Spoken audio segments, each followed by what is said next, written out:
Good morning. Wascana Trails again. It was foggy this morning when I got up, so I decided to head out here. And as usual, as you can see behind me anyways, there's very little fog.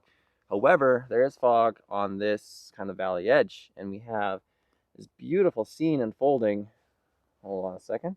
We have light beams coming in and going, so I have to keep shooting. It's very dynamic. We have, basically what's happened is a little bit of mist has floated through just this back scene here, and fortunately for me anyways, it's backlit, so I have the sun is rising behind this valley, which is making sure that this back all stays in shade, so the mist hangs around. But these trees are kind of rising out of that almost, and they're getting some nice backlighting.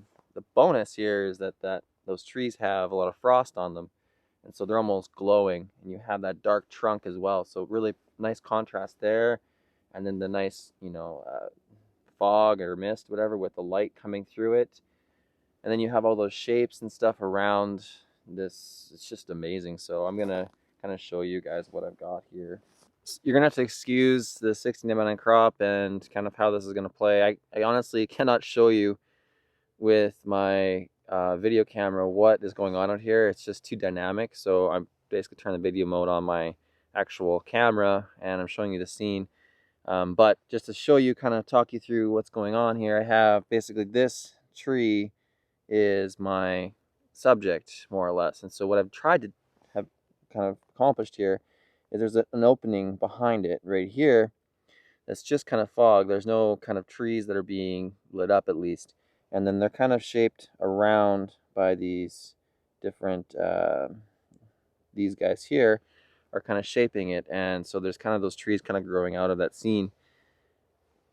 What you don't see right now are, well, you can kind of see off and on maybe, but is the light beams that are coming from up here and down into the scene.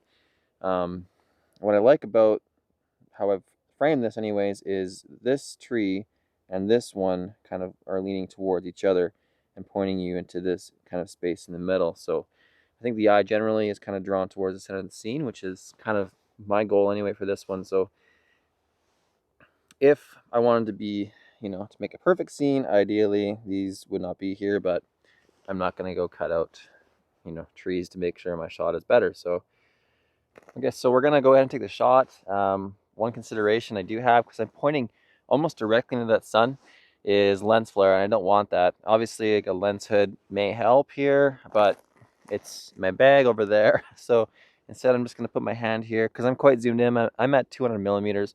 So I cover my hand right about here. You can see in live view, my hand isn't really intruding, and it's blocking the sun from hitting the element. So as I take the photo, I'm going to have my hand here to kind of block that. So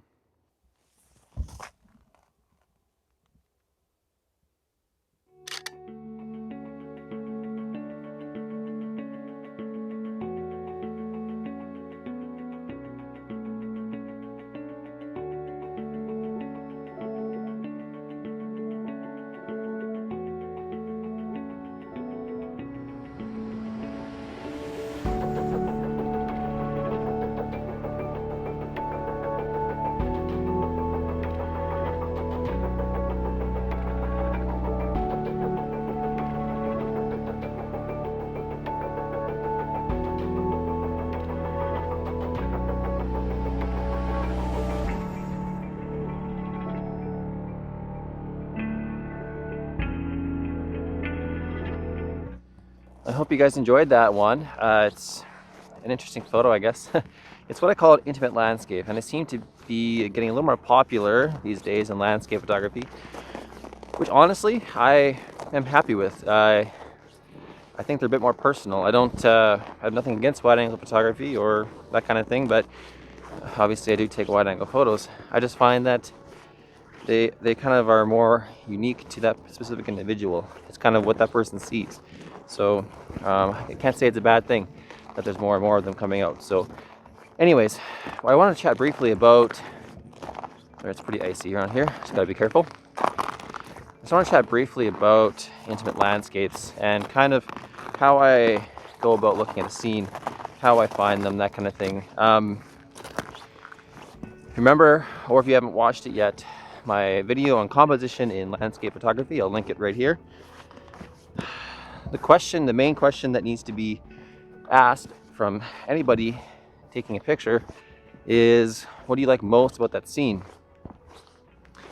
And you try to distill down to the very essence of kind of what you're enjoying about that scene. I think that's where intimate landscapes really shine, is because you are trying to really distill down to the very minimum what you like about that scene. Now, for example, in this photo of Vermilion Lakes, it's a wide scene, but I liked many things about this scene. I liked the movement of the ice towards the mountain, and the whole scene as a whole kind of spoke to me, and it wasn't any one specific thing. So I decided that a wide angle photograph was probably the best representation of what I liked most about that scene. However, in today's photograph, which I'll throw up again, it's about the interaction of the light with those trees.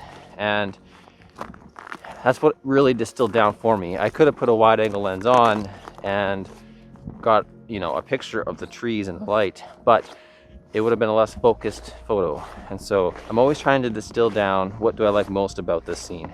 It starts super wide for me, and then as I kind of ask that question more and more, it becomes more and more of a narrow focus, and I'm able to really kind of hone in on one specific intimate photograph.